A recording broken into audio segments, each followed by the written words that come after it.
Chères directrices et directeurs des écoles de la zone LPT, ce message vous est destiné. Comme vous le savez, pour cette année scolaire 2020-2021, des activités de développement professionnel continu, DPC, en lecture-écriture initiale sont programmées pour léguer au ministère des modalités de formation innovantes, plus durables et plus soutenables. Comme modalité de ce DPC, les journées pédagogiques, les CAP internes et externes, les SMS push, les échanges sur les groupes WhatsApp, les séances de coaching en salle de classe ont été retenues pour servir de moments d'interaction en présentiel et à distance qui vont compléter les modules de formation à distance. Cette formation hybride se déroule depuis début décembre 2020. Cependant, comme vous le savez, à cause du Covid-19, l'organisation des journées pédagogiques a été suspendue. Ces JP auraient permis aux enseignants de s'approprier certaines séquences et routines qui sont décrites dans le guide de l'enseignant et dans les fiches techniques portant sur les stratégies de rattrapage retenues pour cette année. LPT souhaite que ces journées soient organisées aussitôt que les conditions le permettront, avec l'accord du ministère. Pour avoir une idée de la situation sur le terrain, le programme a effectué un sondage qui montre que les activités de développement professionnel continu se déroulent à plusieurs vitesses à travers le pays, avec des informations pas du tout reluisantes sur la progression des enseignements-apprentissages et la tenue des cellules d'animation pédagogique interne.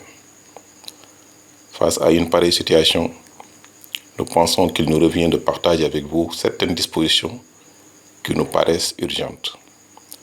Chères directrices et directeurs, en tant que coach et leader pédagogique de vos écoles, nous vous prions de prendre au plus vite, là où c'est nécessaire, les dispositions suivantes. Veuillez vous assurer que chacun de vos adjoints titulaires des classes LPT a exploité intégralement le troisième module en visionnant les vidéos des leçons modèles. On sait que les enseignants ont un grand besoin de recevoir des modélisations sur certaines techniques d'enseignement. Avec l'ajournement des journées pédagogiques, il semble que les supports les plus appropriés pour combler ce besoin à court terme soient les vidéos de leçons modèles produites par le programme. Il vous revient donc d'aider vos adjoints dans l'exploitation des dites vidéos d'ici au 20 février.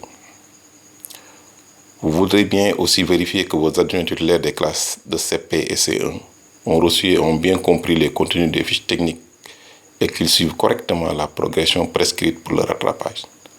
Au début de l'année, tous les enseignants ont reçu une trousse de documents d'orientation. Cette orientation avait fourni des informations importantes sur l'année scolaire 2020-2021. Dans l'orientation, tous les enseignants ont reçu la progression annuelle de leur classe.